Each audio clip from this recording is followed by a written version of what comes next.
தானோ என்று பிடித்து கொள்ளாமல் விட்டுவிடுவோம் என்றால் அந்த ஆசீர்வாதங்களை சுதந்திரிக்க முடியாது. அப்போ பேசுகின்ற போது யாருக்கோ என்னவோன்னு சொல்லி நினைக்காதபடி எனக்கு தான் ஆண்டவர் பேசுறாரு, இது எனக்கு பிரயோஜனமா இருக்கும் என்று சொல்லி முழு மனதோடும் முழு உள்ளத்தோடும் விசுவாசத்தோடும் அவருடைய பாதத்துல நம்ம அர்ப்பணிக்கின்ற போது ஒரு பெரும் கூட்டத்தை கொண்டு அல்ல, ஒரு தனிப்பட்ட நபரை கொண்டு தேவன் ஒரு பெரிய கூட்டத்துக்கு ஆசீர்வாதமாக மாற்ற முடியும். ஆமென். ஆபிரகாமை அழைத்தவர் அவன் குடும்பம் முழுவதும் வந்தால் தான் ஆசீர்வதிப்பேன்னு சொல்லலை. ஒரு சபையில் இருக்கிற பிள்ளைகளை பார்த்து நீங்க சபை முழுவதும் வந்தால் தான் அவங்களை ஆசீர்வதிப்பேன்னு சொல்லலை.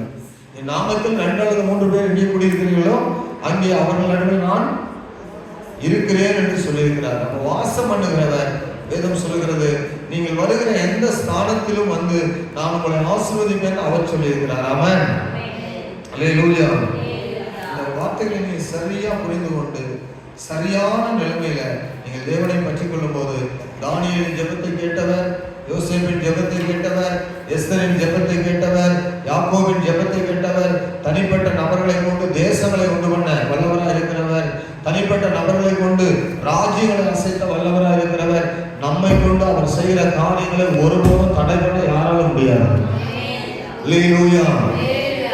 இந்த அறிவுக்கு நேரா வராமல், இந்த புரிதலுக்கு நேரா வராமல், இந்த விசுவாசத்துக்கு நேரா வராமல் ஏதோ வருகிறோம் போகிறோம், ஏதோ நம்ம வந்து பாதி புரிகிறது புரியலன்னு சொல்லி போகும் என்றால் நம்மை குறித்து ஒரு கேள்வி நமக்கு இருக்க வேண்டும். ஆமென்.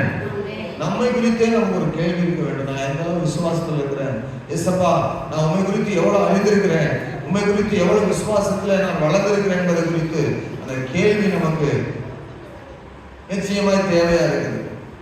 ஆகவே இப்படி நீங்கள் வளர வேண்டும் என்பதை குறித்தும் கர்த்தருடைய வார்த்தைகளை புரிந்து கொண்டு தேவனை மேன்மேலும் பற்றி கொள்ள வேண்டும் என்பதை குறித்தும் ஆழமாய் புரிந்து கொள்ளதான் கடினமான புஸ்தகங்களை நாம் தியானித்து வருகிறோம். ஆமென். கடினமான புஸ்தகங்கள் இதுவரைக்கும் என்னென்ன புஸ்தகங்களை நம்ம தியானிச்சிருக்கிறோம்? ஆதியாகம புஸ்தகமே இன்னும் நமக்கு நிறைய தெரியாது. அதனாலதான் ஆதியாகம புஸ்தகத்தை 2-3 வருடம் கற்றுக்கொண்டோம்.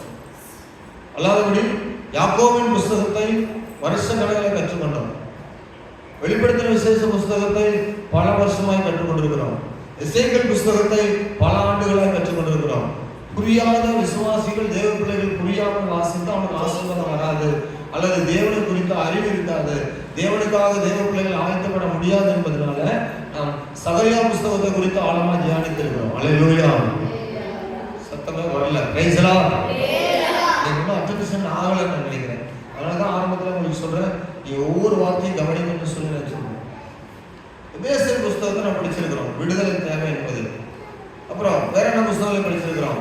இப்போது எபிரேயர் நிருபத்தை படித்துக் கொண்டு வருகிறோம். கர்த்தர் கொடுக்கிற வெளிச்சத்துல ஆவியானுடைய உதவியோடு நமக்கு கொடுக்கப்பட்ட இந்த காலத்துல நமக்கு கொடுக்கப்பட்ட கிருபையின்படி இந்த வசனங்களை தியானிப்பது நம்முடைய வாழ்க்கையில ஆசீர்வாதத்தை கொண்டு வரும் என்பதை விசுவாசித்து பெரிய காரியங்களை பெற்றுக்கொள்ள உயிருள்ள ஜீவனுள்ள தேவனுடைய வார்த்தைகளை நம்ம கவனமாய் படித்து தேவனுடைய நன்மைகளை பெறுவதற்கு, நாம் ஆசீர்வதிக்கப்படுவதற்கு வசனங்கள் இடத்துல ஆமென் மனதை செலுத்தி ஜெப நிலைமையோடு இதை படிச்சிருக்கீங்களா?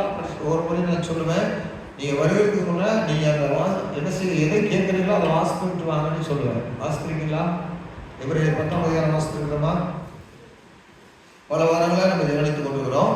இந்த 10ஆம் அதிகாரத்திலே நீங்கள் ஒரு விஷயம் வாசிட்டு வந்தாதான் அந்த வாஞ்சி இருக்குன்னு ஆவியானவர் வந்து என்ன செய்ய முடியும், புரிந்து கொள்ள முடியும். ஏதோ வரோம் உட்காரோம், வறட்சியான இடத்துல ஏதோ கொஞ்சம் ஒரு மழை துளி பெய்தது போல நம்ம இருதயத்தில் படுகிற வசனங்கள் ஒரு செழிப்பை உண்டு கொண்டு பற்றி நம்ம நம்பிவிட முடியாது. அதனால ஒரு எதிர்பார்ப்பும் ஒரு ஆசீர்வாதமும் நம் மூலமாக ஒரு பெரிய விடுதலையும் எனக்கும் என்னை சுற்றில் உள்ளவர்களுக்கும் உண்டாகும்னு சொல்லி அந்த எதிர்பார்ப்பு ஜெபத்துல நமக்கு இருக்கணும். அல்லேலூயா. காலம் மிக கொடிய காலம், கடைசி காலத்தில் வந்திருக்கிறோம். ஜனங்கள் கீழ்ப்படிய முடியாதபடி, விசுவாசிக்க முடியாதபடி, எவ்வளவு கேட்டாலும் தேவனுக்கு பயப்படாதபடி, இருதயம் பெருந்தன்றினாலும் லௌகிக கவலைகளினாலும் நெருக்கப்படுகிற காலத்துல உலகத்தை குறித்து ரொம்ப ஜனங்களுக்கு வந்து ரொம்ப கவலை இருக்கு. பிசாசு அதை கொண்டு வந்து அவன் இடத்துல போடுகிறான். உலக இன்பத்தை குறித்து, உலக ஜனங்களை குறித்து, உலக வாழ்க்கையை குறித்து ரொம்ப ஆதங்கப்படுகிறாங்க. அழிந்து போகிற கொஞ்ச கால சொற்பமான அனித்தியமான வாழ்வுக்கு ஜனங்கள் முக்கியத்துவம் கொடுக்கிறாங்க. சபையா இருக்கிற நீங்களும் ஆமென் பரிசுத்தவான்களும் இன்னைக்கு நம்ம கேட்டுக்கொண்டிருக்கிற நம்ம யாவரும் கர்த்தருடைய பிள்ளைகள் மிகுந்த பயத்தோடும் பக்தியோடும் கர்த்தரை சேவிப்போம் என்றால் நாம் வருவதும் நாம் ஆராதிப்பதும் நாம் கேட்கிற வசனங்களும் நமக்கு மிகுந்த பிரயோஜனமா இருக்கும். அல்லேலூயா சொல்லுங்க. Praise the Lord. கர்த்தரை ஆசீர்வதிப்பாராக. 10ஆம் அதிகாரம் நம்ம இறுதி பகுதியில் வந்திருக்கிறோம்.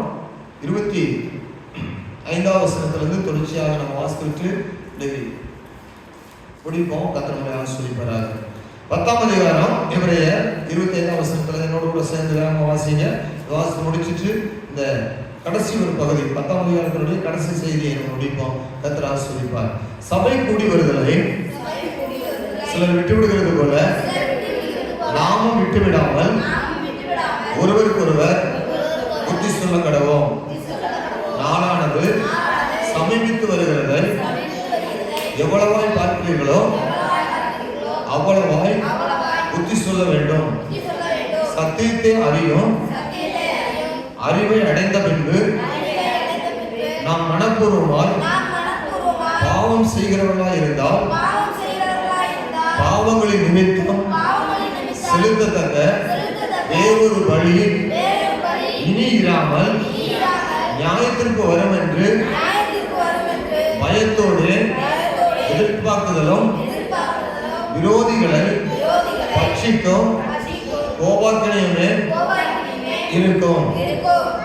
மோசேயினுடைய பிரமாணத்தை தள்ளுகிறவன் இரக்கம் பெறாமல் 2-3 சாட்சிகளின் வாக்கினாலே சாகிறானே. தேவனுடைய குமாரனை காலின் கீழ் மிதித்து தன்னை பரிசுத்தம் செய்த உடன்படிக்கையின் இரத்தத்தை அசுத்தம் என்று கிருபையின் ஆவியை நிந்திக்கிறவன் எவ்வளவு கொடிதான ஆக்கினைக்கு பாத்திரமான இருப்பான் என்பதை யோசித்து பாருங்கள். பழிவாங்குதல் எனக்குரியது, நானே பதில் செய்வேன் என்று கர்த்தர் சொல்லுகிறார் என்றும் கர்த்தர் தம்முடைய ஜனங்களை நியாயத்தீர்ப்பார்கள் என்றும் சொன்னவர் இன்னார் என்று அறிவோம். ஜீவனுள்ள தேவனுடைய கைகளில் விழுகிறது பயங்கரமா இருக்குமே. முந்தின நாட்களை நினைத்துக் கொள்ளுங்கள். நீங்கள் பிரகாசமாக்கப்பட்டிருந்த அந்த நாட்களில் உபத்திரவங்களாகிய மிகுந்த போராட்டத்தை சகித்தீர்களே. நிந்தைகளாலும் உபத்திரவங்களாலும் நீங்கள் வேடிக்கையாக்கப்பட்டதும் அல்லாமல் அப்படி நடத்தப்பட்டவர்களுக்கு பங்காளிகளும் ஆனீர்கள். நாம் கட்டப்பட்டிருக்கையில் நீங்கள் என்னை குறித்து பரிதபித்ததும் அன்றி பரலோகத்தில் அதிக மேன்மையும் நிலையுள்ளதுமான சுதந்திரம் உங்களுக்கு உண்டு என்று அறிந்து உங்கள் ஆஸ்திகளையும் சந்தோஷமாய் கொள்ளையிட கொடுத்தீர்கள். ஆகையால் மிகுந்த பலனுக்கு இதுவான உங்கள் தைரியத்தை விட்டுவிடாதீர்கள். நீங்கள் தேவனுடைய சித்தத்தின்படி செய்து வாக்குத்தத்தம் பண்ணப்பட்டதை பெருமடிக்கு பொறுமை உங்களுக்கு வேண்டியதா இருக்கிறது. வருகிறவர் இன்னும் கொஞ்ச காலத்தில் வருவார். தாமதம் பண்ணார். விசுவாசத்தினாலே நீதிமான் பிழைப்பான். பின்வாங்கி போவானால் அவன் மேல் என் ஆத்துமா பிரியமா இராது என்கிறார். நாமோ கெட்டு போக பின்வாங்குகிறவர்களா இராமல் ஆத்துமா ஈடேற விசுவாசங்களா இருக்கிறோம். சொல்றீங்க. Praise the Lord. சத்தமா சொல்லுங்க. நான் சொல்ற சவுண்ட் உங்களுக்கு புரியுதா? கொஞ்சம் ஆவியில பலன் கொள்ள கர்த்தருக்கு சொல்றேன். அல்லேலூயா. கொஞ்சம் சுறுசுறுப்பா கொஞ்சம் ஆவியில பலனோடு உன்னால வாசி சத்தமே எனக்கு கேட்கல. கர்த்தருக்கு சொல்றேன். வேத வசனங்களை அசதியா கேட்கக்கூடாது. வேத வசனங்களை எப்படி கேட்கக்கூடாது? தூங்கிட்டு ஏனோ தானன்னு அப்படியே ஒரு மாதிரி வந்து உட்கார்ந்து சோம்பலா இருந்து அப்படி கேட்கக்கூடாது. ரொம்ப பயத்தோடும் எச்சரிக்கையோடும் அந்த கவனத்தோடு நம்ம கேட்கணும். Praise the Lord. கடந்த நாட்களில் நம்ம இந்த 10ஆம் அதிகாரத்தில் பல வாரங்களாக தியானித்துக் கொண்டிருக்கிறோம். நம்ம ஏற்கனவே பார்த்தோம் 9ஆம் அதிகாரத்தினுடைய கடைசி பகுதியினுடைய தொடர்ச்சியாக 10ஆம் அதிகாரத்தினுடைய முதல் பகுதி அமைந்திருக்கிறது. சொல்றதை கவனிச்சு கேளுங்க. சொல்லி நான் சொன்னதை சொல்லுங்க பார்ப்போம்.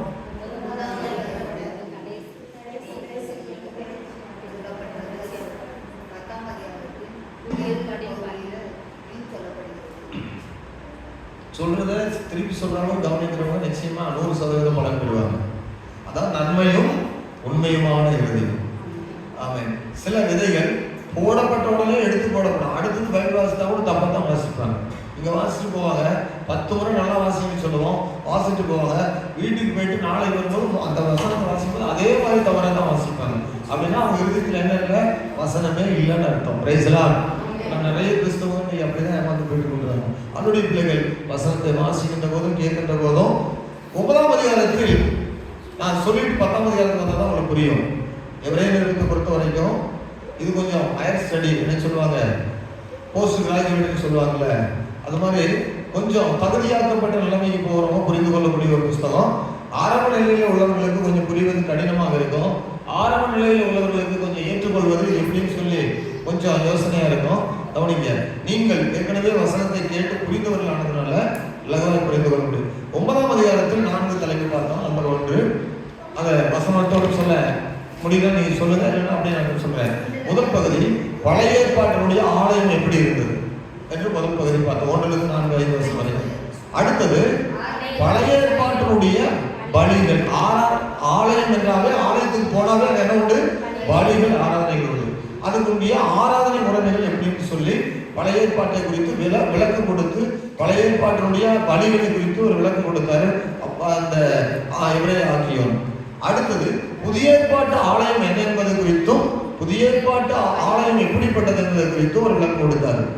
ஒரே வசனம் 16 வசனம் நினைக்கிறேன், சரியா? அடுத்தது 12 தொடர்ச்சியாக 10ஆம் அதிகாரத்தினுடைய அநேக பகுதியில் கூட சேர்ந்து அங்கே பார்க்கிறோம் புதிய ஏற்பாட்டினுடைய பலிகள் என்ன. ஆமென். புதிய ஏற்பாட்டு சபையின் புதிய ஏற்பாட்டு சபையினுடைய ஆலயத்தில் செலுத்தப்படும் பலிகள் என்னன்னு சொல்லி இதை குறித்து நாம் பார்த்து கொண்டு வந்தோம், சரிங்களா? அடுத்தது இந்த 10ஆம் அதிகாரத்தில் நம்ம தியானித்த தலைப்புகள் என்னன்னு சொன்னா 3 தலைப்பின் கீழே பார்த்தோம். சொல்ல முடியுமா நீங்க? 1 9ஆம் அதிகாரத்தினுடைய தொடர்ச்சியாக 10ஆம் அதிகாரம் 1 18 வசனம் வரைக்கும் என்னன்னு பார்த்தா புதிய உடன்படிக்கையினுடைய பலிகள் தொடர்ச்சியாக சொல்லப்படுது. அது மறுபடியும் நீங்க புரிந்து கொள்படி சொல்றேன்.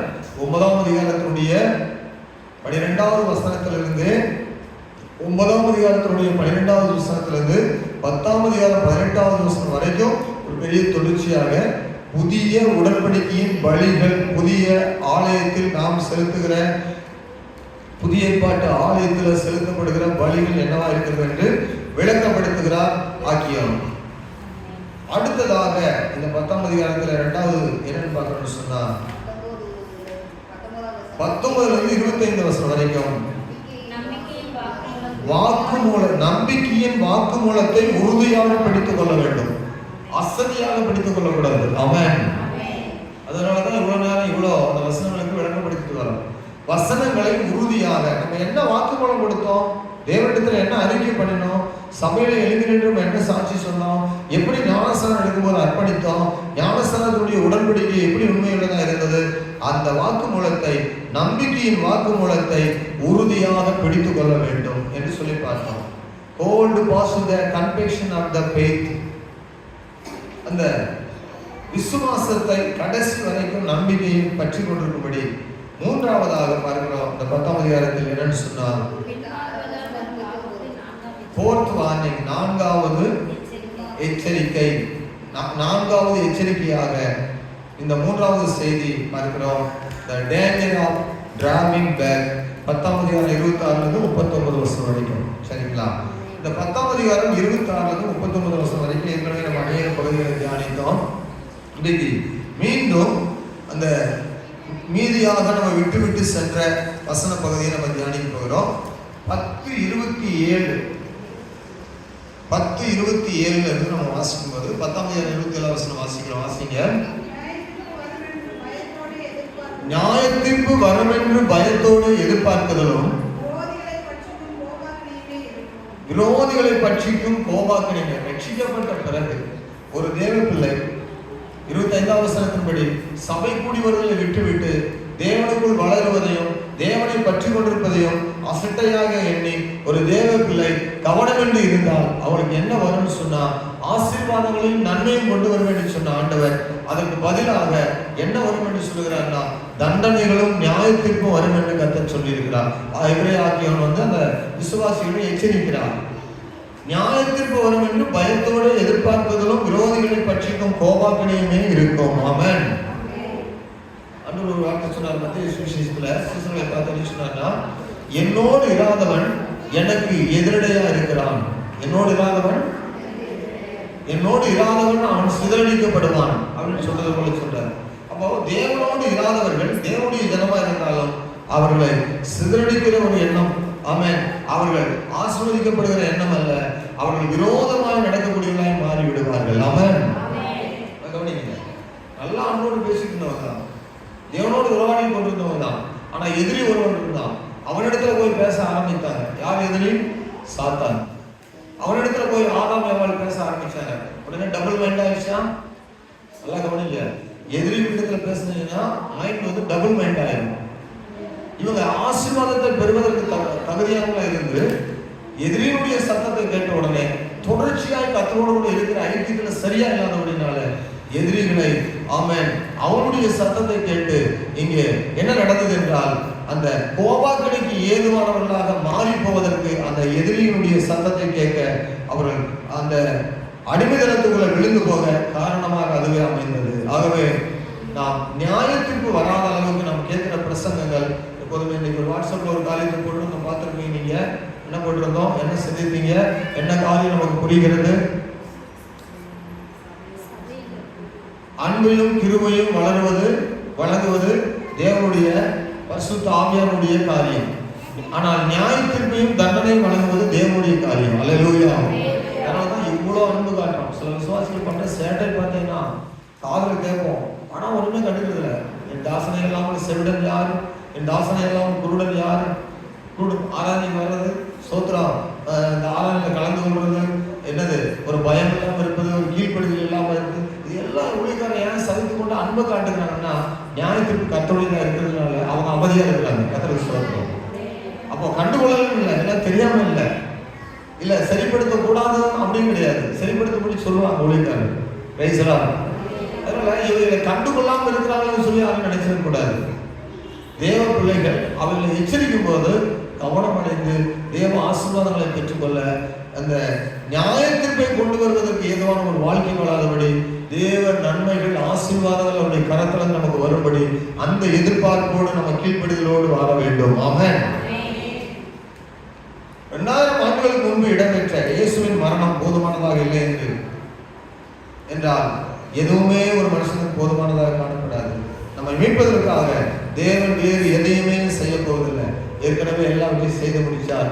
சிலுவையில் அவ்வளவு பாடுகளையும் அவ்வளவு உபத்திரவங்களையும் அத்தனை அடிகளையும் அவ்வளவு போராட்டங்களையும் நம்முடைய வாழ்க்கையில் அடையக்கூடிய அத்தனை, ஆமென், வேதனைகளையும் இயேசு அடைந்து நமக்காக அத்தனை செய்து முடிச்சு வைத்ததுக்கு ஒரு காரணம் என்னவென்றால், நாம் நன்றாக இருந்து நாம் நித்தியத்தை பற்றி கொண்டு போதுமானதாக அவருடைய வழி நமக்கு இருக்கிறது என்பதை விளங்க பண்ணுவதற்காக, ஆமென், அதை பற்றி கொண்டு பரலோகம் போவதற்காக, நம்மை மீட்பதற்காக தேவன் வேற ஒன்றை ஏற்படுத்துவார். வேற ஒரு ஊழியக்காரர் வருவார், வேற ஒரு வேதம் இருக்குது, வேற ஒரு தேவன் இருக்கிறாரு, இன்னும் ஒரு ஜபம் நடத்தணும் அப்படி எதிர்பார்க்க முடியவில்லை இருந்தால் நம்முடைய எண்ணங்களை நம்ம சரிப்படுத்திக் கொள்ளணும். ஸ்தோத்திரம். நிறைய பேர் அப்படித்தான், அவங்க அடங்கி பார்த்தாவே நிறையா வேற யாரும் வந்து ஒன்று சொல்லணும்னு எதிர்பார்க்கறது போலவே நிறைய மக்கள். நீங்களும் அப்படி கிடையாது, உங்களை அப்படி நான் நம்பல.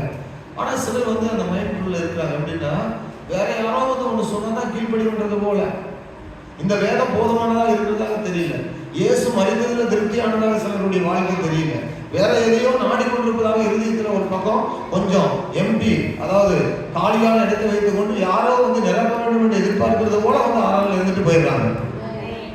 கர்த்தர் எச்சரிக்கும் போது சபையை கவனமா இருக்கணும். எனக்கு இயேசு போதுமானவர், எனக்காக யாவையும் அவர் செய்திருக்கிறார், எனக்கு எந்த குறைவினாலும் இயேசு எனக்கு நிறைவாக்குவார், அவர் என்னுடைய வாழ்க்கையில நிறைவானதை கொடுக்க வந்தார், எனக்கு அவரை எல்லாமே வேற ஒரு பூரணர் இல்லை, அவருடைய பலி எனக்கு போதும், அவருடைய அன்பு எனக்கு போதும், அவருடைய கிருபை எனக்கு போதும், அவர் என்னை கடைசி வரைக்கும் நடத்துவதற்கு போதுமான எல்லா விதமான ஆமென் கிரயத்தையும் செலுத்தி முடித்து விட்டார். எனக்கு இயேசு போதும்னு சொல்கிற ஒரு தேவ பிள்ளைக்கு அவர் போதுமானவராக இருப்பார்.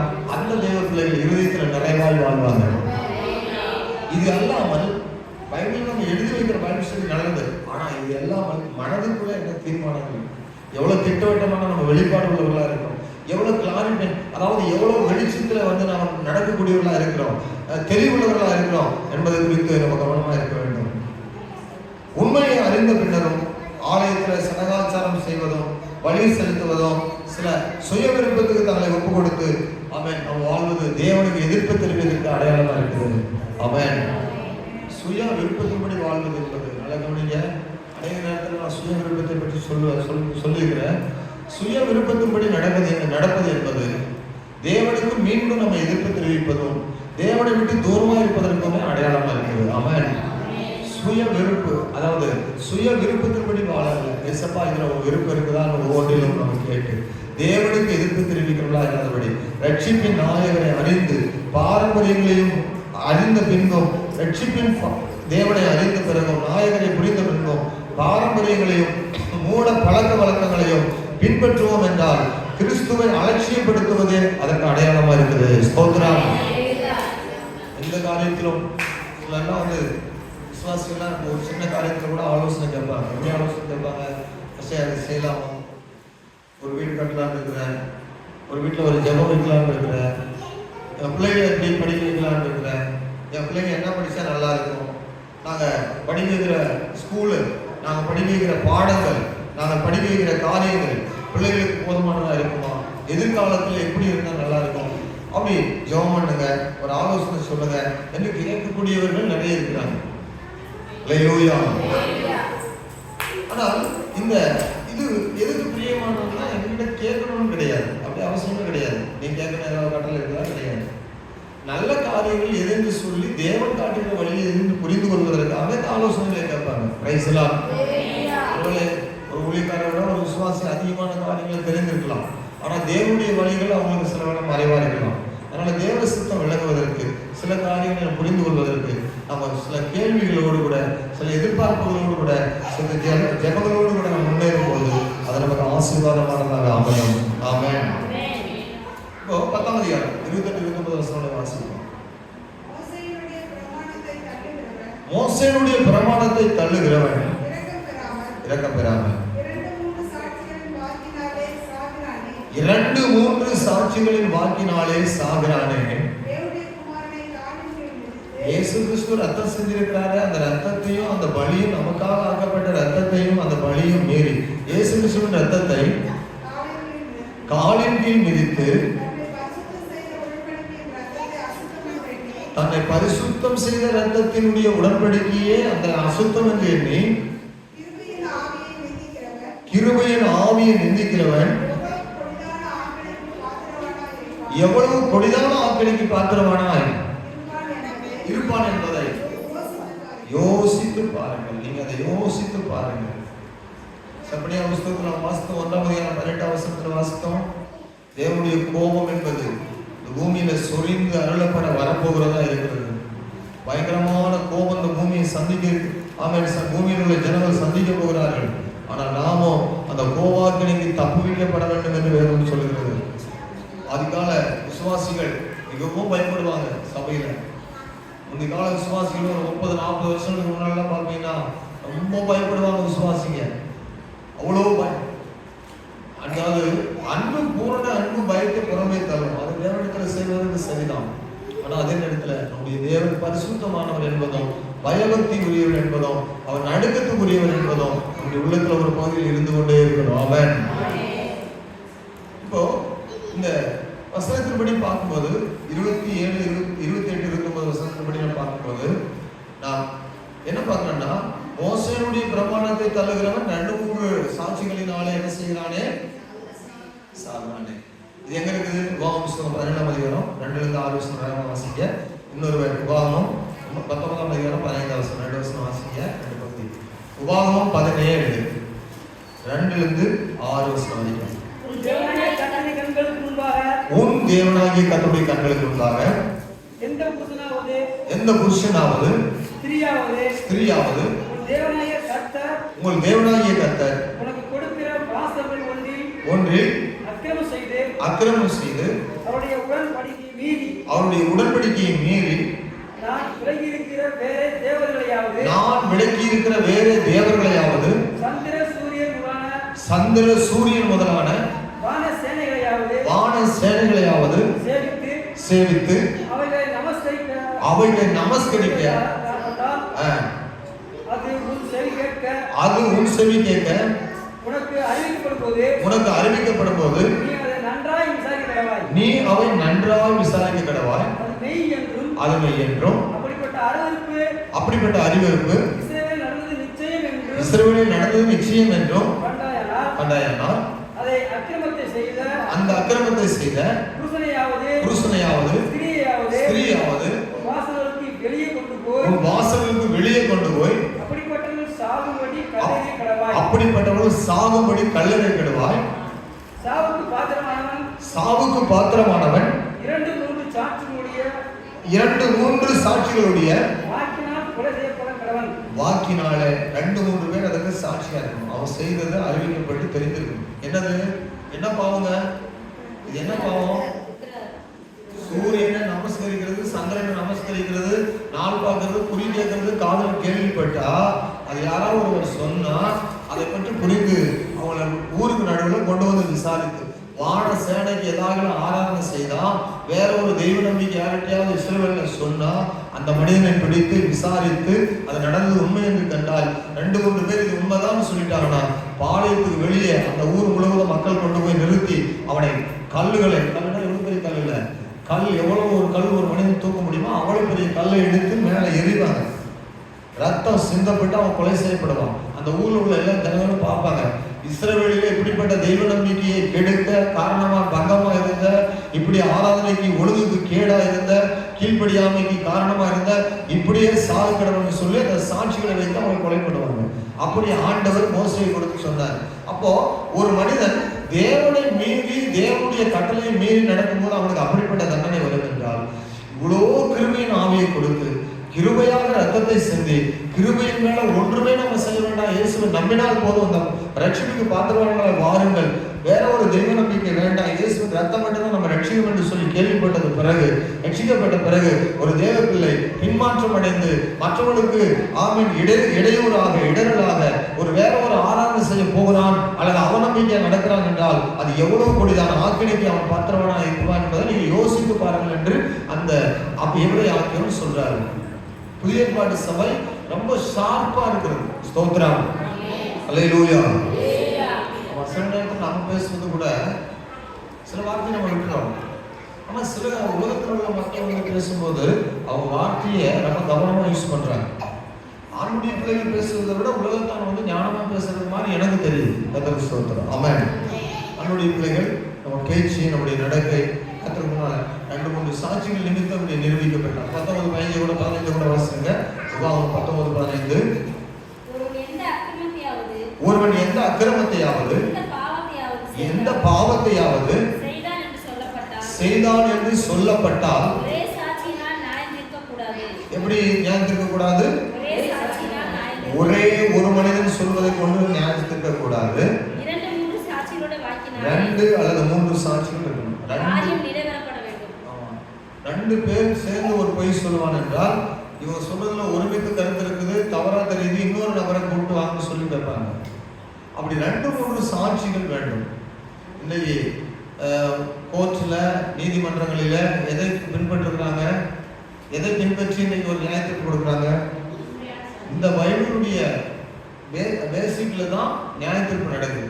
சட்டத்திட்டங்கள் எல்லாமே பைபிள் உள்ளது. உலகத்துல சில சட்டங்களை உருவாக்குறாங்க, அது வேறு.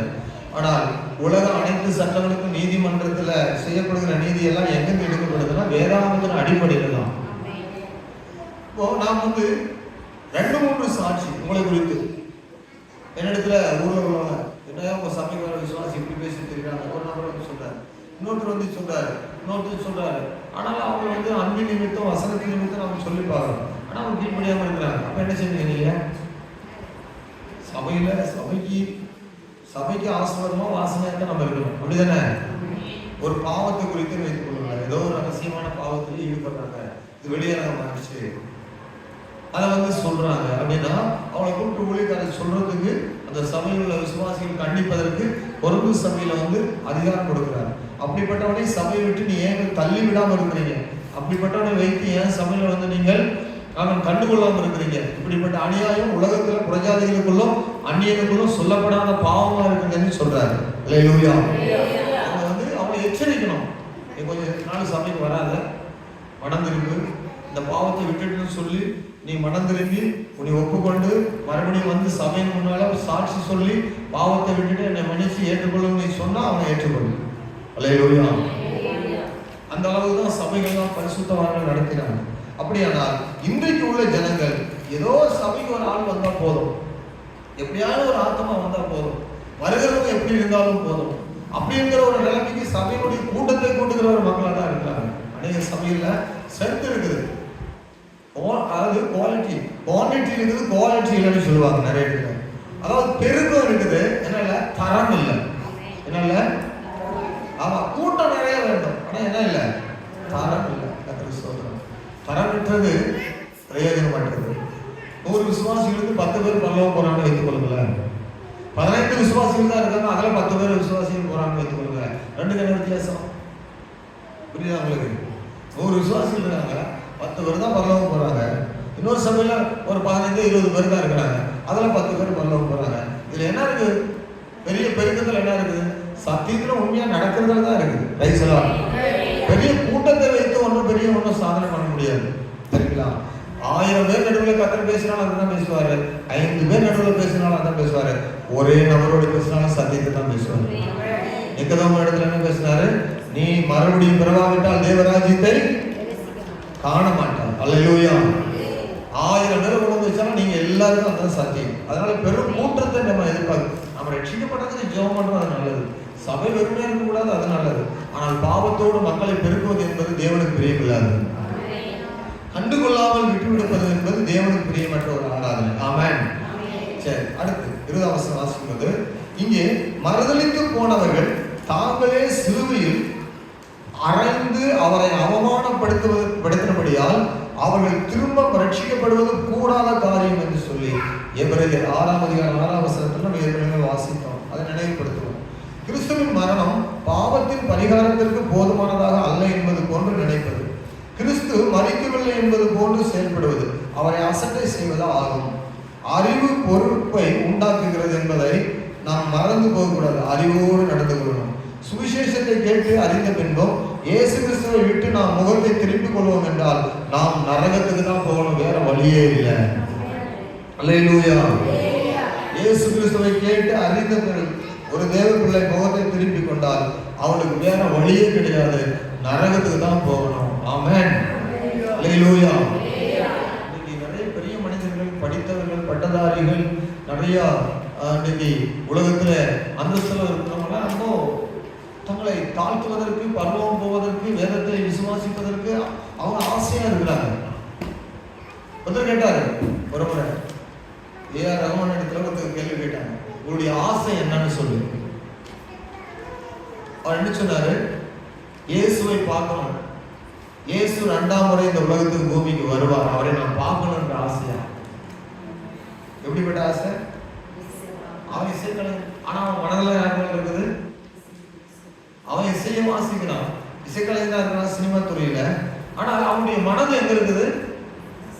இயேசு மேல இருக்குது. இயேசுவை பார்க்க எனக்கு ஆசை. ஒருத்தர் சொன்னாரு, அவனுக்கு 2000, அதாவது 2 லட்சம் பேர் அவன் இடத்துல ஒரு முறை பேசலாமா வாய்ப்பு கேட்டு தெரியலாங்க, ஒரு முறை அவன் இடத்துல பேசலாமான்னு வாய்ப்பு கேட்கிறாங்க அவன் இடத்துல, ரகுமான். ஆனா இப்படிப்பட்ட ஒரு பெரிய மனிதன் சொல்றாங்க.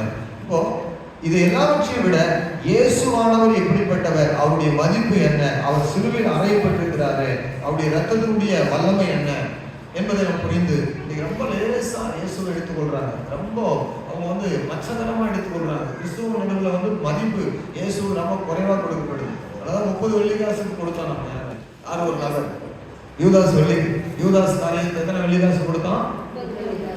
ஐயோ, ரொம்ப மதிப்பு குறைந்த மதிப்பு கொண்டு போய் இயேசுவை வித்துட்டான். மதித்தான். கர்த்தருக்கு ஸ்தோத்திரம். இன்னைக்கு நிறைய பேருக்கு இயேசுடைய மதிப்பு தெரியல. Praise the Lord. அப்படி மதிக்கப்பட்ட மதிப்பு இவ்வளவுதான் சொல்லி இறைவன் சொன்னார். இந்த தாசனை, உலக மீட்பரை, உலக ரட்சகரை இவ்வளவுதான் மதித்தாங்க. 30 வெள்ளிக்காசை கொண்டு போய் காட்டி கொடுத்தான். அந்த பணத்தை கொண்டு போய் குயவனுடைய நிலத்தை வாங்குவது கொடுத்தாங்க. அது யாரு? அதுவும் ஆகாதவர்களை கொண்டு போய் அடக்கம் பண்ணுவதற்கான ஒரு நிலத்தை வாங்கினாங்க. அவ்வளவு மதிப்பற்றவராக தான் கருதப்பட்டார். ஆனால் சபை அப்படி நினைப்பதல்ல. விலையேற பெற்ற ரத்தத்தால் மீட்கப்பட்டிருக்கிறோம். விலையேற பெற்ற பரலோகம் நம்ம இருக்கிறது. உண்மையான நரகத்தில் நம்ம மீட்கப்பட்டிருக்கிறோம்.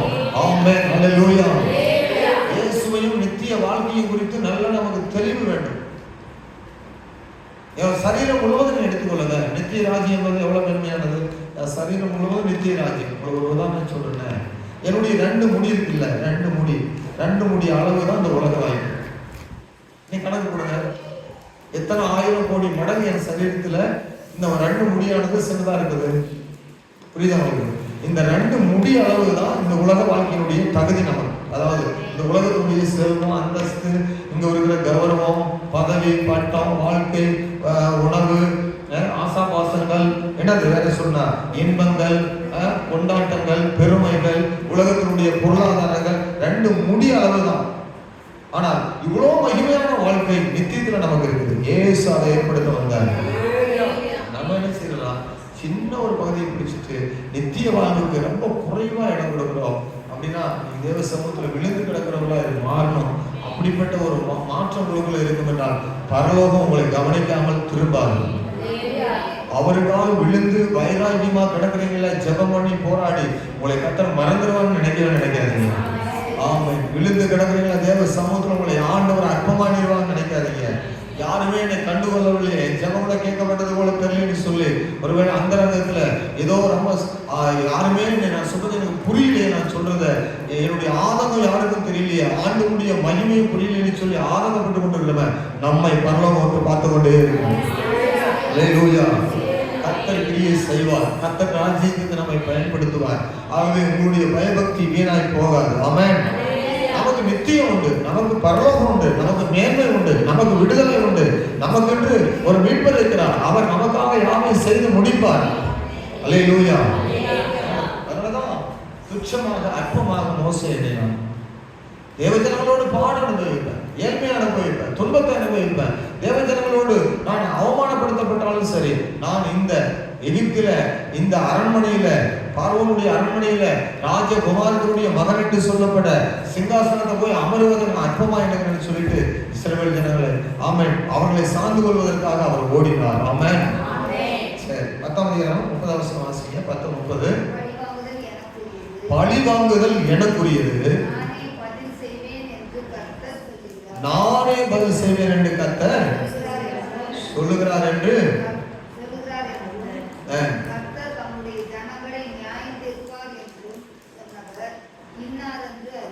அப்ப இந்த 29ஆம் வசனத்தில்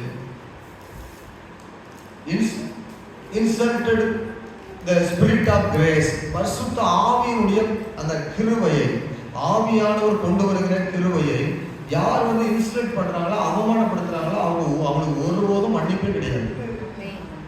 மத்தேயு சுவிசேஷம் 12ஆம் அதிகாரம் 31ஆம் வசனத்துல வாசிக்கும்போது அங்க வாசிக்கிறோம், யார் வந்து இந்த தேவ கிருபையை பரிகாசம் பண்ணிட்டு நிராகரிச்சுட்டு கிருபையை ஒதுக்கி விட்டுட்டு, ஆமென், எனக்கு என்ன செய்ய முடியும் ஆண்டவர்னு சொல்லிட்டு துணிகரமாய் போகிறவர்களுக்கு இரக்கம் என்பதே கிடைக்காது. மத்தேயு 12:31 ஆதலால் நான் உங்களுக்கு சொல்லுகிறேன், எந்த பாவமும் எந்த தூஷணமும் மனுஷருக்கு மன்னிக்கப்படும், ஆவியானவருக்கு விரோதமான தூஷணம் மனுஷர்களுக்கு. அப்படின்னா என்ன அர்த்தம்னா, ஆவியானவருக்கு விரோதமா நீங்க பேசுவதை சொல்லலை. மூலமொழியில அநேக போதெல்லாம் பண்டிதர்கள் சொல்லுகிறாங்க. இது என்னன்னா, பரிசுத்த ஆவியானவர் கொண்டு வருகிற ஆலோசனையை நிராகரிக்கிறவன் கிருபையின் சத்தியத்தை கடைசி நொடியில வாழ்ந்து கொண்டிருக்கிறவனுக்கு உனக்கு ரட்சிப்பு இருக்குது, பயப்படாத, உன்னை ரட்சிக்கிறார் இயேசு வா விசுவாசின்னு சொல்லும் போது அவன் ஏற்றுக்கொள்ளாமல், ஆமா நீ சொல்ற சத்தியம் பெருசுதான் அப்படி சொல்லி ஆவியானவர் கொடுக்கிற சத்தியத்தை நிராகரிச்சுட்டு போறான்னு சொல்லுங்கல, அவனுக்கு மீட்பு என்பது ஒருபோதும் அவன் கடைசி பகுதியில வந்தாலும் அவனுக்கு கர்த்தர் தர மாட்டார், கிடைக்காது. அவன் பேசும்போது புரிந்து கொள்ளணும்.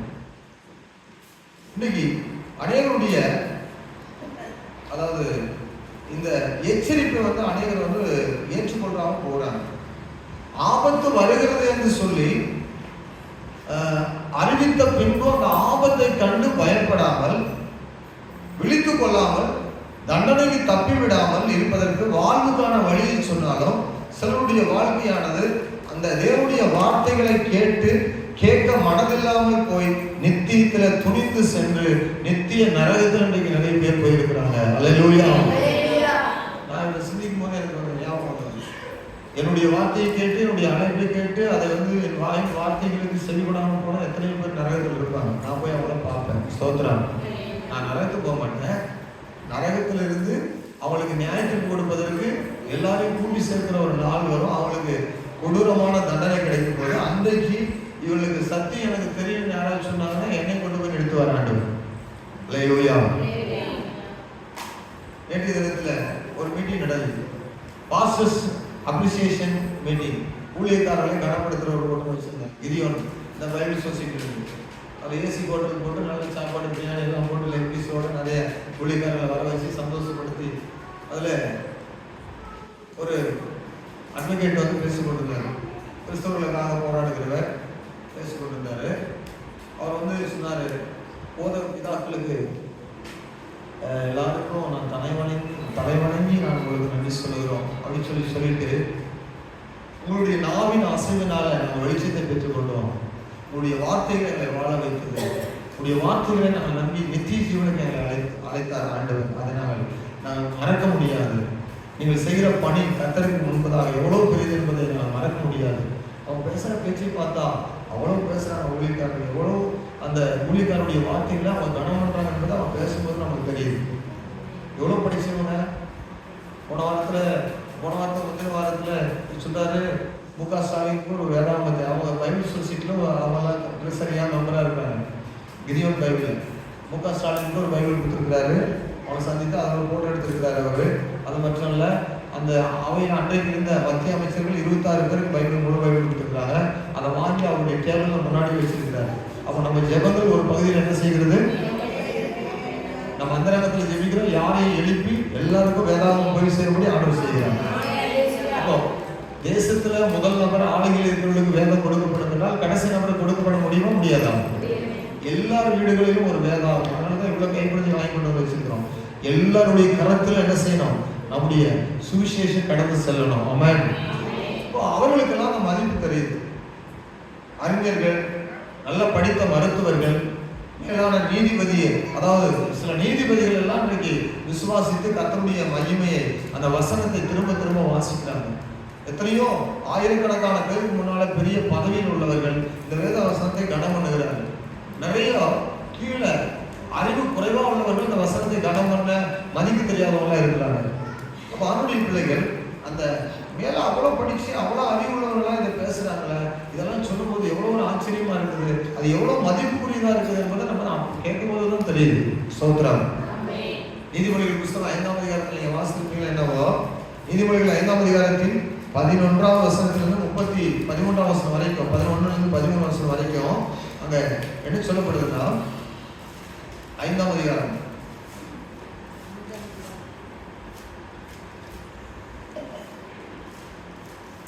முடிவிலே உன் மாம்சம் உன் சரீரமும் உருவழியும் போது நீ துக்கித்து, ஐயோ போதகத்தை நான் வெறுத்தேனே, கடிந்து கொள்வதில் என் மனம் அலட்சியம் பண்ணினது, என் போதகரின் சொல்லை நான் கேளாமலும் எனக்கு உபதேசம் பண்ணினவர்களுக்கு என் செவியை சாயாமலும் போனேனே என்று சொல்லி முடிவிலே சரீரம் உருவழியும் போது நித்திய நரகத்தில் போய் ஒரு மனிதன் சொல்லுவான்.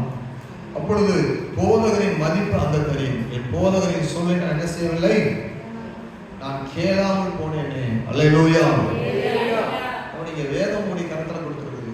ஆனால் இந்த வேதத்திலிருந்து உங்களுக்கு போதிக்க அவங்களை அன்புள்ளவர்களாக அபிஷேகம் பண்ணப்பட்டவர்களாக ஏன் ஊழியக்காரர்கள் நம்ம இடத்துல அனுப்புகிறாருன்னா, நம்ம மேல பாசம் காட்டி, நம்ம மேல அன்பு காட்டி நித்திய பாதையில நடத்துவதற்கு நமக்கு ஒரு தேவை என்பதை கர்த்தர் அறிந்திருக்கிறார். ஆமென். நான் உட்கார்ந்து யோசித்தேன், ஒரு போதகரே இல்லாம ஒரு சபையில் ஆராதனை பண்ணலாம். நாங்களும் நேற்று முன்னால இதுக்காக எலெக்ஷனுக்காக ஜெபம் பண்ணோம் ஊழியக்காரர்களா.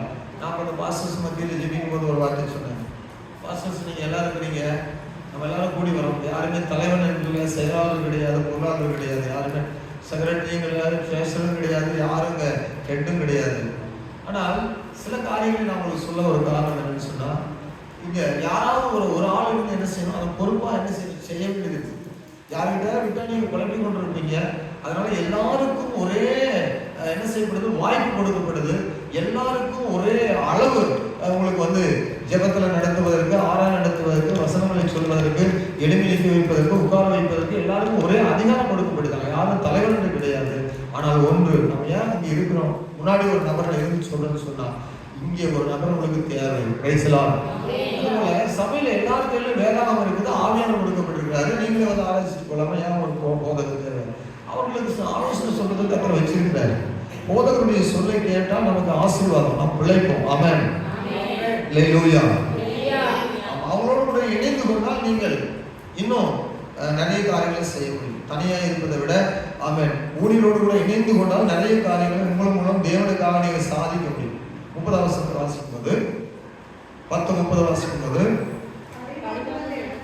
பழி வாங்குதல் எனக்குரியது, நானே பதில் செய்வேன் என்று கர்த்தர் சொல்லுகிறார் என்றும்,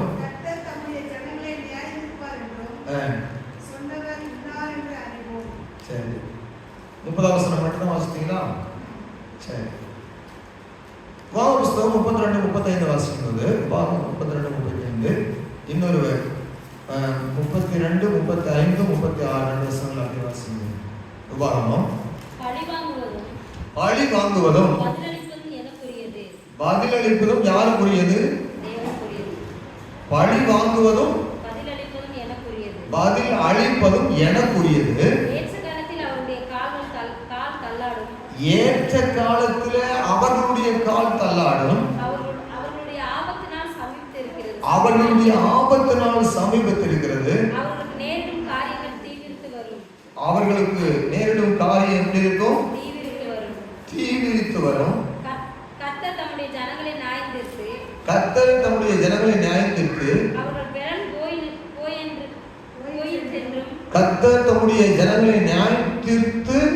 அவர்கள் பலன் போயிற்று என்றும், அடைக்கப்பட்டவர்களாவது விடுதலை பெற்றவர்களாவது ஒருவரும் இல்லை என்றும் காணும்போது தம்முடைய ஊழியக்காரர்கள் பரிதாபப்படுவார். ஆமென். அல்லேலூயா. ஆண்டவர் நியாயம் தருவார். பழிவாங்குதல் எனக்குரியதுன்னு கர்த்தர் சொல்றாரு. ஸ்தோத்திரம். இடத்துல ஒரு சகோதரர் பேசிட்டு இருந்தார். ஒரு நாள் கைப்பிரதி கொடுத்து கொடுத்துருந்தாங்க வேன்ல இருந்து. அப்ப அங்க சில கர்த்தருடைய வசனங்களை விரோதிக்கிறவர்கள், வசனங்களை ஏற்றுக்கொள்ளாதவர்கள் அந்த கைப்பிரதிகள்லாம் கையில இருந்து பிடித்து போட்டு கொடுத்தாங்க. ஒரு சகோதரி வேன்ல இருந்து கையை கீழே நீட்டி கை கொடுத்து கொடுக்கும்போது அந்த கையை பிடிச்சி ஒரு நபர் யாரும் இழுத்து கையை முடுக்கி விட்டாருன்னு சொல்லிட்டு அந்த சகோதரி கையை உதவி இருந்திருக்கிறாங்க. வேன்ல இருந்து இறங்கி அந்த எந்த நபர் அந்த கையை பிடிச்சி முறுக்குனானோ அவனை வேனுக்குள்ள கொண்டு போய் அவன் கையை சீட்டில் வச்சு எவ்வளோ அடிக்க முடியுமோ அவ்வளோ கையில் அடிச்சிருக்கிறாங்க. யாரு? நம்ம ஆளுங்க. அடிச்சு அடிச்சு அவன் கையை எடுக்க முடியாதபடி எவ்வளோ அடிக்க முடியுமோ அடிச்சு கையே அவனுக்கு தூக்க முடியாத இந்த கையாடா சகோதரி தூக்கிச்சு, இந்த கையாடா கை கழுவி. அப்போ அவங்க பதில் செய்யறாங்க பாருங்க. ஒரு சில விசுவாசிங்க இருக்கிறாங்க, இவனை பொறுத்து கொள்ள முடியாம பதில் செய்ய ஆரம்பிச்சிடறாங்க. கர்த்தருக்கு ஸ்தோத்திரம். அல்லேலூயா. நான் கேட்டேன், நீங்க தாவா நல்லவங்க, நாங்க எத்தனையோ இடத்துல கைப்பிரதி பிடுங்கினாலும் பேசாம வரோம். போலீஸ்காரன் வரான், எங்க சொல்லாதான் நாங்கள் சரியா சொல்ல போறோம் அப்படின்னு சொல்றோம். வேற யாரும் வராங்க சொல்லக்கூடாதுன்னு பேசாம போயிடுறோம். எதுக்கு இப்படிலாம் பேசுறது இல்லை. ஆனால் நீங்களாம் பரவாயில்ல, எப்படிலாம் சரிங்க, ரொம்ப நல்லது. இந்த ஊழியத்தை கண்டு தான் போலீஸ் ஸ்டேஷன் கூப்பிட்டு போனாங்க. அங்கே போலீஸ் வந்தாரு, இவன் ஏன் அப்படி செய்தான்னு கேட்டாங்க. ஆமா அப்படி செய்தால் நானும் அப்படி செய்வேன்னு சொன்னாங்க. சோதரம். அல்லேலூயா. என்ன பண்ண முடியும்? ஒன்றும் பண்ண முடியாது. சகோதரி சொல்லலாமா? அவங்க கை பிடிச்சிருக்கலாமா? கையை முறுக்கலாமான்னு சொல்லி கேட்டவங்க.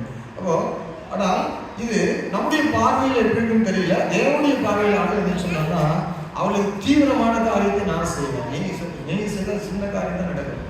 நான் செய்தால் சரியான காரியத்தை சரியா செய்வேன். அல்லேலூயா.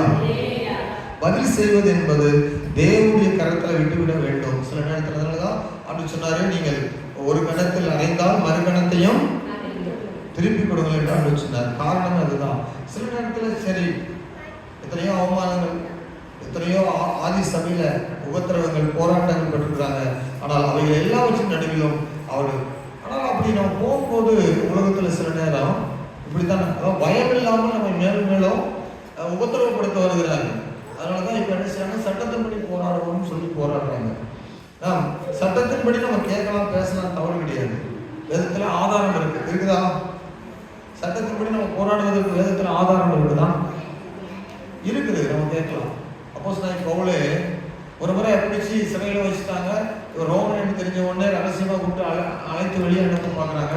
அப்போ அப்போஸ்தலனாகிய பவுல் என்ன சொல்றாருன்னா, நான் போக மாட்டேன், என்னை வந்து அதாவது ரிமாண்ட் பண்ணானோ கைது பண்ணானோ அவன் வந்து இடத்துல பேசுறதுன்னு சொன்னார். அவர் சட்டம் நிறைய தெரியும். ஆனால் சட்டம் தெரிந்தால் கூட நிறைய இடத்துல அவர் ரொம்ப பொறுமையாக இருக்க கூடாது. யாரையும் அடிக்கவோ அல்லது அவங்களை துன்புறுத்தவோ அவங்களுக்கு எதிர்க்கிறவோ வேதத்தை தான் போராடி பேசினார் ஒழிய மற்றபடி அவங்க இடத்துல என்ன செய்யவில்லை, சட்டத்தின்படி அவங்க இடத்துல பேசினார். நிறைய பயம் இல்லை, ராஜாவுனாலே பேசினார். அப்படி சொல்றா, இந்த பதவிக்கு இந்த சீட்டுக்கு நான் எப்படி வந்தேன், மிகுந்த திரவியத்தினால வந்து சீட்ல உட்காந்துருக்கேன். நான் யார் தெரியுமா? அந்த சீட்ல உட்காந்துருக்கேன். ஒரு பேலிக்ஸ் யார் பேசுறான், அப்ப சும்மா சொல்றாரு, நீ பணத்தினால பொருளினால சீட்ல வந்து உட்காந்துருக்கிற, நான் இந்த ஸ்லாகியத்துக்கு பிறந்து வந்திருக்கிற தெரியுமா சொல்லி பேசினார். அப்போ அவ்வளவு பேச முடியும், சட்டத்துக்கு தெரிந்தவர், ஒன்றும் தெரியாத ஒரு நபர் கிடையாது. சில இடத்துல வந்து எல்லாவற்றையும் பொறுத்து கொண்டு போனார். தேவனுடைய நியாயத்துக்கு வரும். அல்லேலூயா. அதான் அப்போஸ்தலன் பவுல் எழுதும்போது, அந்த தெசலோனிக்கே சபைக்கு எழுதும்போது, உங்களை உபத்திரவப்படுத்துவதற்கு உபத்திரவத்தையும் உபத்திரவப்படுவதற்கு பலனையும் கொடுப்பது தேவனுடைய பார்வையில நீதியா இருக்குது. அவர் நீதி செய்யாமல் விடவே மாட்டார். நீதியான சபையில அடிமையானவங்க அடிமையாக போயிட்டே சும்மா இருக்க மாட்டான்.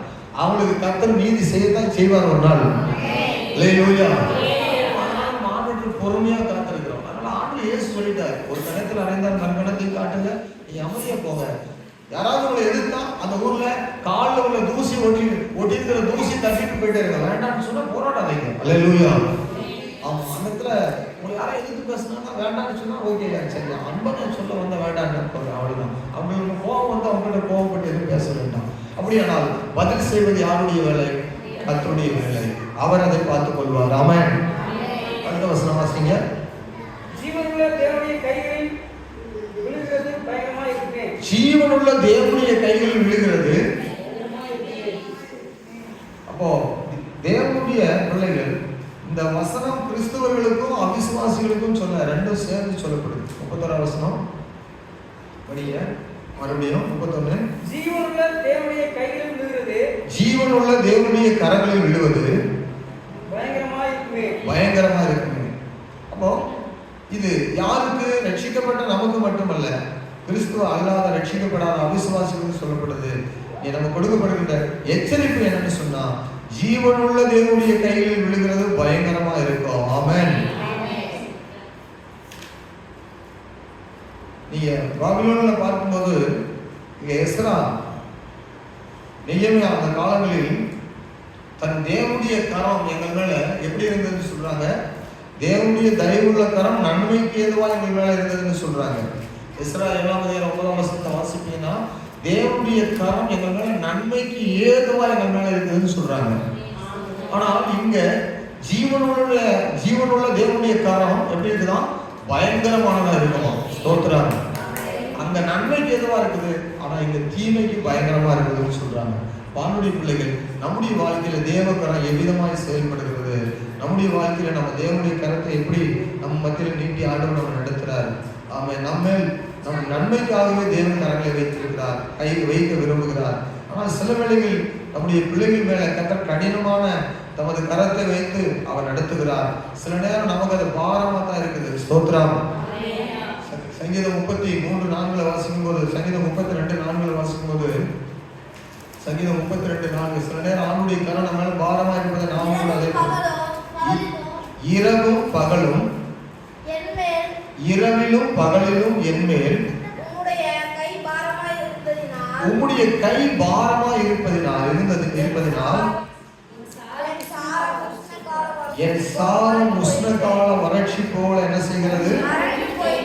வறண்டு போகிறது. இரவும் பகலும் என் மேல் கை பாரமா இருந்ததினால் என் சாரம் உஷ்ணகால வறட்சி போல வறண்டு போயிடுச்சு.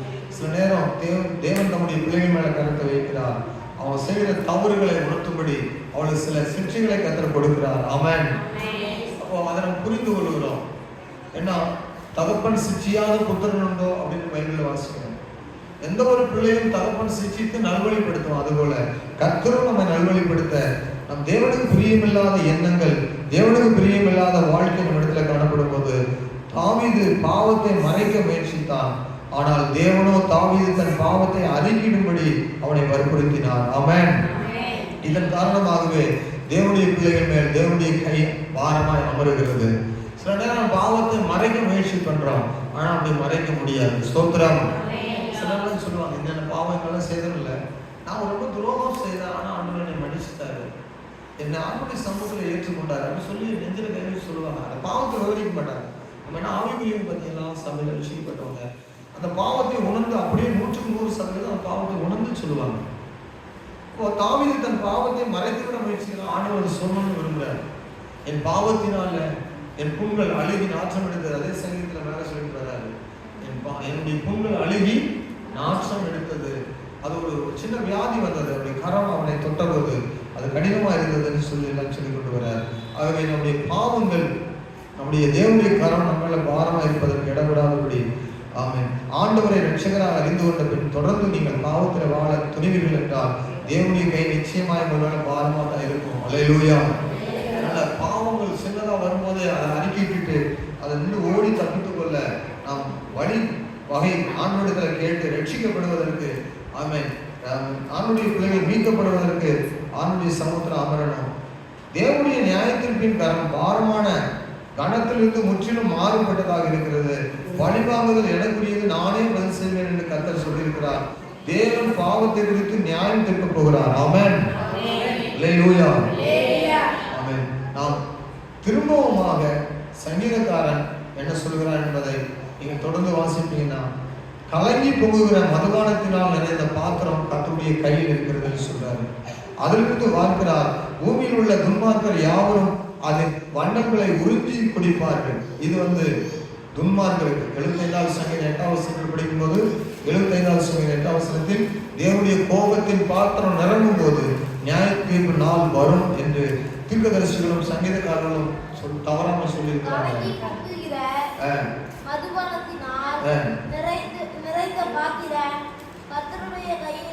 சரி, அதை பாருங்க, கவனிக்கணும். 75வது சங்கீதம் 8வது வசனம் நீங்க மறுபடியும் அதை குறித்து கொண்டு நீங்க வீட்டுல போய் வாசித்து பாருங்க. இந்த நாட்களில் அக்கிரமம் பெருகிக் கொண்டே போகுது, ஆனால் ஒருவரும் கெட்டு போக கூடாது என்று கர்த்தர் நீடிய பொறுமையுள்ளவராக இருக்கிறார், காத்திருக்கிறார். இயேசு கிறிஸ்துவினுடைய சிலுவை மரணத்தை நிந்திக்கிறவன் நியாயத்திற்கு பாத்திரனா இருக்கிறான். அல்லேலூயா. இந்த கருத்தையே எபிரேய நிருப ஆக்கியோன் எபிரேய விசுவாசிகளுக்கும் சொல்றாரு. மோசேயின் முறைமையின் கீழ் அவர்கள் வருடத்திற்கு ஒரு முறையோ அல்லது அவர்கள் விரும்பின நாளிலோ பலியை செலுத்தலாம், ஆனால் இனிமேல் அவ்விதமாக செய்ய வேண்டியது இல்லை, அவை யாவும் முடிவடைந்து விட்டது. இப்பொழுது அவர்கள் ஆண்டவராகிய இயேசு கிறிஸ்துவிடமாக திரும்ப வேண்டும். யூதர்களுக்கு ஒரு தனிப்பட்ட கருத்தை அங்கே அப்போஸ்தலன் பவுல் சொல்றதை பார்க்கிறோம். ஆமென். வானுடைய பிள்ளைகள் கவனிக்கணும். துன்மார்க்கருக்கும் நியாயத்திற்கு வரும், தேவனுடைய பிள்ளைகளுக்கும் நியாயத்திற்கு வரும். தேவனுடைய பிள்ளைகளுக்கு என்ன நியாயத்திற்கு?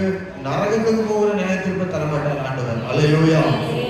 அடித்து திருத்துகிற நியாயத்திற்கு கொடுப்பார். ஸ்தோத்திரம். சில நேரம் கடினமான கூட இருக்கும், சில நேரம் எப்படி இருக்கும்? லூக்கா சுவிசேஷம் 12வது வசனத்துல வாசிக்கும் போது 12:5 லூக்கா சுவிசேஷத்துல 12:5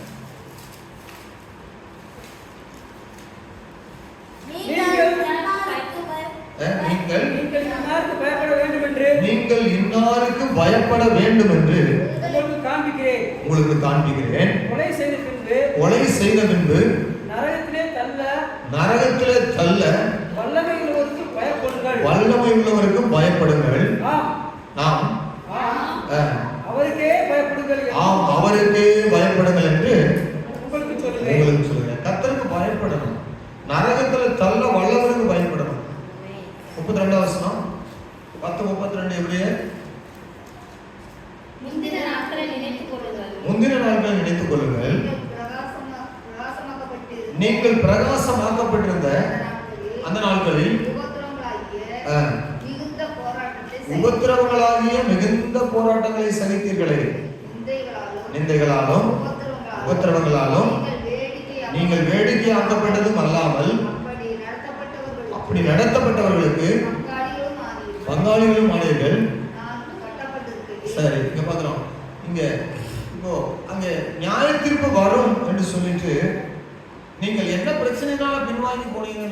கிடையாது. நல்லா கவனிங்க. பின்மாற்றத்துக்குள்ள போக காரணம் என்ன? சில பிரச்சனைகளா, போராட்டங்களா இருக்கலாம், சிலருக்கு வருகிற உபத்திரவங்களா இருக்கலாம். சிலருடைய வாழ்க்கையில் சில உபத்திரவங்களை கண்டு என்ன கிறிஸ்தவ வாழ்க்கை அப்படின்னு சொல்லி சிலர் நினைக்கக்கூடிய அனைவருக்கும் வருகிறது. ஆனால் உங்களுடைய நினைவுகள் அப்படி இருந்தாலும் கூட அதையும் ஞாபகப்படுத்துறாரு. முந்தி பாருங்க, எவ்வளவு உபத்திரவங்களை சகிச்சீங்க, எவ்வளவு கஷ்டங்களை சகிச்சீங்க. இப்போ இந்த கஷ்டத்துக்காக நீங்கள் இப்படி உங்கள் மனது சோர்ந்து போகவோ களைப்படையவோ வேண்டாம். ஸ்தோத்திரம். இப்போ நீங்கள் இந்த உபத்திரங்களை சோர்ந்து போய் களைப்படைய வேண்டாம். ஏன்னா நமக்கு நித்தியம் இருக்குது, நமக்கு எதிர்காலம் இருக்குது அப்படின்னு சொல்லி மறுபடியும் அந்த எபிரேய விசுவாசிகள் சோர்ந்து போகாமல் இருக்கக்கூடிய ஆலோசனையை கொடுத்து அவளை உற்சாகப்படுத்துகிறார். அவன் எச்சரிக்கிற நேரத்தில், அவளுக்கு ஆலோசனை சொல்லுகிற நேரத்தில் அவளோடு கூட மறுபடியும் அவர் பேசுறாரு. 1 கொரிந்தியர் 4:9, பிலிப்பியர் 1:7 2 வசனத்தில் சொல்லும்போது கூட அந்த சபையார்களுக்கு இதுதான் சொல்றாரு. 1 கொரிந்தியர் 4:9, பிலிப்பியர் 1:7 2 வசனங்களை படிக்கும்போது, எங்களுக்கு தோன்றுகிறபடி தேவன், அதாவது அப்போஸ்தலர்களாகிய எங்களை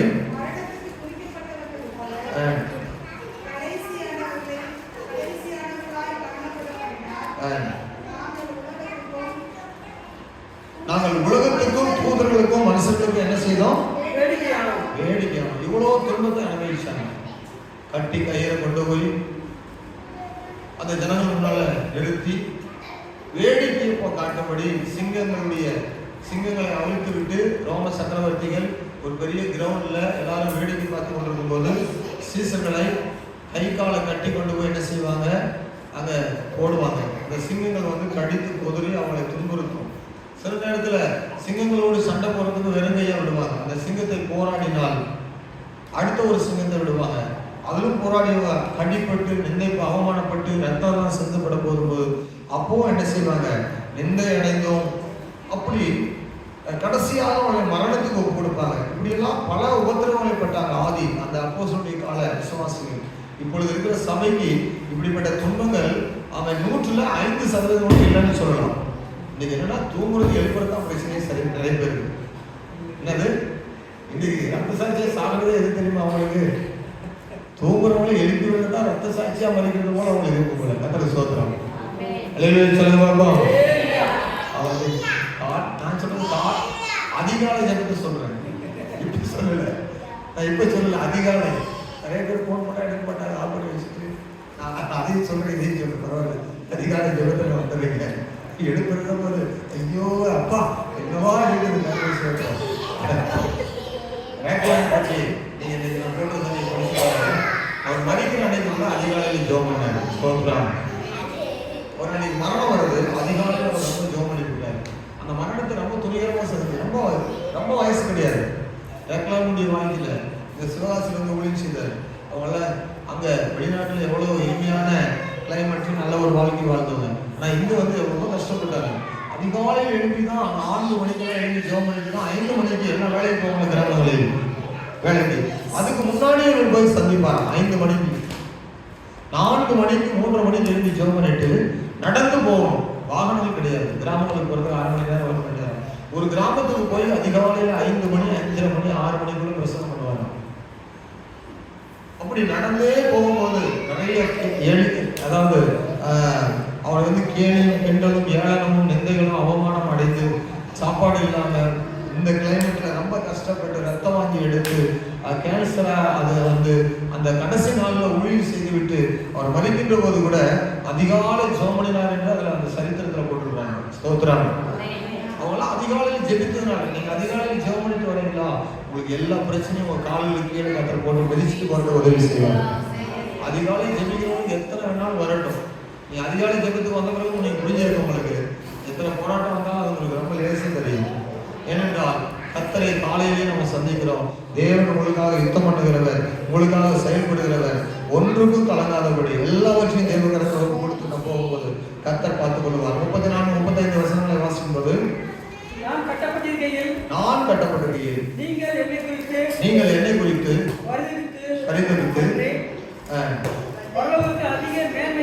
பரிதவித்ததும் அன்றி பரலோகத்தில் அதிக மேன்மையும் நிலையுள்ளதுமான உங்களுக்கு உண்டு என்று அறிந்து உங்கள் ஆஸ்திகளையும் சந்தோஷமாய் கொள்ளையிட கொடுத்தீர்கள். ஆமென். அவர்கள் அந்த ரோம சக்கரவர்த்தி கிறிஸ்தவர்களை, இயேசுவை பின்பற்றினவர்களை எவ்வளவு உபத்திரப்படுத்தினார் என்றால், சொத்துக்களையும் ஆஸ்திகளையும் பிடுங்கிக் கொண்டு, வீடுகளையும் நிலங்களையும் பிடுங்கிக் கொண்டு இந்த தேசத்தில் நீங்க இருக்கக்கூடாதுன்னு துரத்தி விடும்படியாக செய்தான்.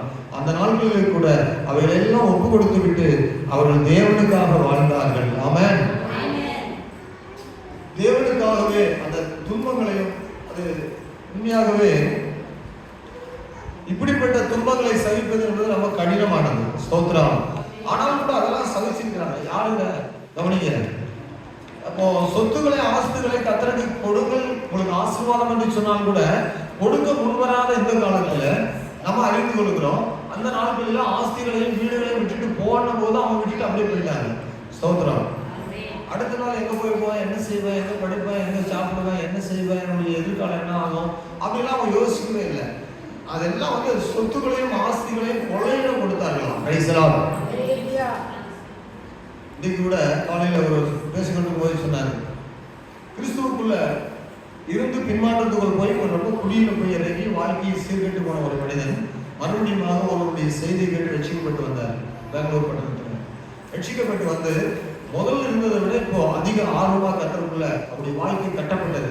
நீ கர்த்தருக்குள் உறுதியா இருக்கணும், ஏசப்பாவுக்கு ஏதாவது செய்யணும் அப்படின்னு சொல்லிட்டு பெங்களூர் சிட்டிக்குள்ள அவர் வந்து அவர் நிலத்தை கர்த்தருடைய ஊழியத்துக்கு எழுதி கொடுத்தாருன்னு சொல்லி சொன்னார். Praise the Lord. பாருங்க, அவங்க எல்லாம் பிடித்து அடித்து பிடித்து கொண்ட போது விட்டுட்டு போனாங்க. நம்ம கர்த்தருக்காக மனப்பூர்வமாய் கொடுப்போம் அப்படின்னு சொல்லி. இப்போ ஊழியத்துக்காக நம்ம என்ன செய்கிறோம்? அவர்களெல்லாம் கொள்ளையிட கொடுத்தார்கள். நாம் ஊழியத்துக்கு கொடுக்க கூட இன்னைக்கு நிறைய பேர் கஷ்டப்படுறோம். நம்ம வந்து ஊழியத்துக்கு கொடுத்து ஊழியங்களை தாங்கும் போது பரலோகத்துல அந்த மகிமையான அதற்குரிய பலனை நாம் நிச்சயமாய் பெறுவோம். உங்கள் ஆஸ்திகளையும் சந்தோஷமா எப்படி கொடுத்தீர்கள்? கொள்ளையிட கொடுத்தீர்கள். மத்தேயு சுவிசேஷம் 5:12, மத்தேயு சுவிசேஷம் 6:22 வசனத்தை வாசிக்கும் போது அவங்க துன்பத்தை சந்தோஷமா ஏற்றுக்கொண்டார்கள். சந்தோஷப்பட்டு களி கூறுங்கள், பரலோகத்தில் உங்கள் பலன் மிகுதியா இருக்கும்.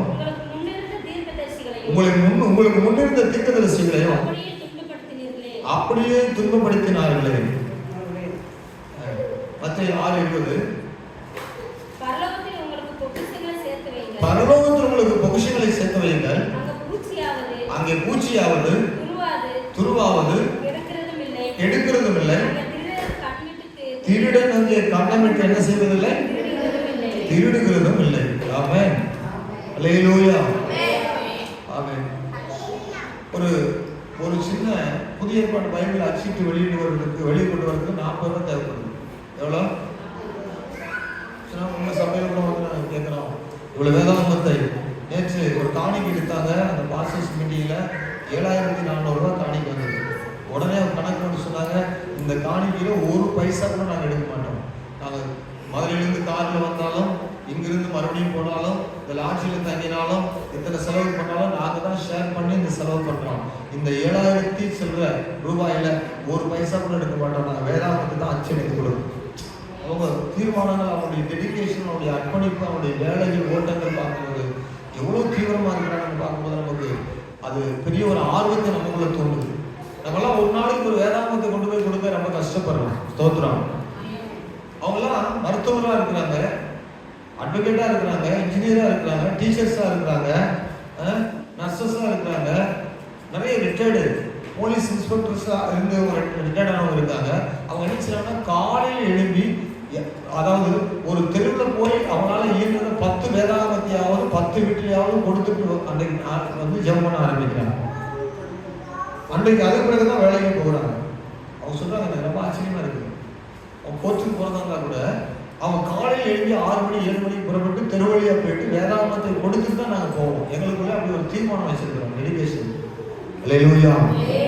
நான் சொல்லுவேன், நம்ம வந்து எவ்வளோ, அதாவது ஒரு ஞாயிற்றுக்கிழமை மாதத்தில் கொண்டு போய் கொடுக்கறதே யோசிக்கிறோம். தினமும் நம்ம வேதத்தை கொடுத்து ஏசப்பாவுடைய அந்த மகிமையை, அவன் நிந்தை கஷ்டம் பாடுன்னு பார்க்காம, நம்முடைய அதாவது கௌரவத்தை பார்க்காம எல்லா இடத்திலும் ஏசப்பாவை பற்றி பேசுவதற்கு நம்ம தகுதியுள்ளவர்களா இருக்கணும். ஆமென். சொல்றாங்க, நாங்க மருத்துவமனையில் வேதாகமத்தை வைக்கிறதுக்கு போய் கேட்போம் பர்மிஷன். எல்லா பெட்ரூம்லையும் கொண்டு போய் வைப்போம். லாட்ஜில் போய் பர்மிஷன் கேட்போம். லாட்ஜில் உள்ள எல்லா ரூம்ஸ்லையும் ஒரு புதிய படம் வைப்போம். ரிசப்ஷனில் ஒரு வேதாகமத்தை போடுவோம். பள்ளிக்கூடங்களில் கேட்போம், காலேஜஸில் கேட்போம், பிள்ளைகளுக்கு கொடுப்போம். முன்னாடி வந்து தேவையை நான் அடிக்க வச்சுக்குவோம், விருப்பமானவங்க எடுத்துக்கொள்ளலாம்னு. எங்கெங்க அலுவலகங்கள் இருக்குதோ, கலெக்டரேட்ல, தாசில்தார் ஆஃபீஸில், விஓ ஆஃபீஸில், எல்லா இடங்களிலும் நம்ம போய் கேட்போம். அவங்க சொல்லும்போது வேதாகமத்தை அங்கங்கே நம்ம வைத்து விடுவோம். அந்த வசனங்களை எடுத்து படிக்கிறவங்க நிறைய பேர் ரட்சிக்கப்பட்டு சாட்சி சொல்லிக் கொண்டே இருக்கிறாங்க. வேதத்தை, வசனத்தை விதைக்க வேண்டியது நம்முடைய வேலை, அறுவடை செய்ய வேண்டியது கர்த்தருடைய வேலை. அல்லேலூயா. அப்போ இவ்வளவு பெரிதான ரட்சிப்பை நம்ம சொல்லாம இருந்தால் நியாய தீர்ப்பு நம்மிடத்துல கேட்கப்படும். ஆண்களுடைய பிள்ளைகள் அடிகள், நிந்தைகள், கஷ்டங்கள், பாடுகள் என்பதை சகித்துக் கொண்டு எத்தனையோ ஊழியர்களை செய்கிறார்கள். அதுபோல நாமும் கூட பொக்கிஷத்தை எங்க சேர்த்து வைக்கிறோம்? எனக்கு ரொம்ப ஆச்சரியமா இருக்குது. எதுன்னு பார்த்தீங்கன்னா ஆண்கள் குறைவுதான், ஆனா எடுக்கும்போது 7500 600 காணி வந்துச்சுன்னா ரொம்ப ஆச்சரியம். கத்தர்காய் கொடுக்குற மனப்பூர்வமாக கொடுக்குறவங்க இருக்காங்க. அந்த ஸ்பாட்ல திடீரென்று காரியம் எடுக்குன்னு சொன்னாங்க. அப்போ அந்த இடத்துல நம்ம பாக்கெட்ல இருக்கிறது தான் கொடுக்க முடியும். ஆனால் கூட அது ஊழியத்துக்கு கொடுக்கிறார்கள். சபை நம்ம இன்னைக்கு எதை செய்கிறோம்? அழியாததை நம்ம செய்ய வேண்டும். நல்ல தீர்மானம் எடுத்து எதை செய்ய வேண்டும்? அழியாதவர்களுக்கு முக்கியத்துவம் கொடுக்கணும். நீங்க காலையில் எழுதி பண்ணுகிற ஜெபம் அழியாத ஒன்று. அல்லேலூயா. நீங்க ஒவ்வொரு நாளும் கொடுக்கப்படுகிற வேதாகமம் ஒரு ஆஸ்பத்திரி இருக்குதா, அங்கே போய் நர்ஸ் இருக்காங்களா, அல்லது ஒரு பள்ளிக்கூடம் இருக்குதா, அங்கே போய் ஹெட்மாஸ்டர் இருக்காங்களா, அங்கே போயிட்டு இப்படி ஒரு வேதாகமம் தரையா நீங்க வைத்து படிக்கணும்னு சொன்னா அவங்க சந்தோஷமா வாங்கி கொண்டு டேபிளில் வைத்துக் கொள்வாங்க. வாய்ப்பு வரும்போது படிப்பாங்க. அப்படி எல்லா இடங்களிலும் வேதாகமத்தை நம்ம கொடுக்கின்ற போது அந்த உயிருள்ள வார்த்தை, ஜீவனுள்ள வார்த்தைகள் கிரியை செய்யக்கூடியதா இருக்கும். சரிங்களா? இந்த உபத்திரவங்களாலும் நீங்கள் வேடிக்கையாக்கப்பட்டதும் அல்லாமல் கிறிஸ்தவர்கள் பொது காட்சி பொருளானார்கள். உங்கள் ஆசைகளையும் சந்தோஷமாக கொள்ளையிட கொடுத்தீர்கள். இயேசு கிறிஸ்துவின் மேல் கொண்டுள்ள விசுவாசத்தின் காரணமாக சில விசுவாசிகள் சிறையில் அடைக்கப்பட்டார்கள். இன்னும் சில விசுவாசிகள் தங்கள் உடைமைகளையும் இழந்து தவித்தார்கள். இந்த சோதனை காலத்தில் அவர்கள் விசுவாசத்தையும் பொறுமையும் எபிரேயராகியோர் நினைவு கூறுகிறார். அவ்வளவு உண்மையா இருந்தார்கள். நானும் நீங்களும் கூட சில பாதைகள் அப்படிதான் கடந்து வரோம். ஆமென். வந்திருக்கிறோமா? நம்ம சொல்லுவோம், நம்ம எழுத சொன்னா ஒரு புஸ்தகமே எழுதலாம் நம்ம அடைந்தது. ஆனால் அவர்களுக்கு அளவு அல்ல. ஆனால் நாமும் சில காரியங்களை சகித்திருக்கிறோம். 35ஆம் வசனத்தில் அவங்களை உற்சாகப்படுத்த முடிய ஒரு வார்த்தையை சொல்றாரு. 35ஆம் வசனம்,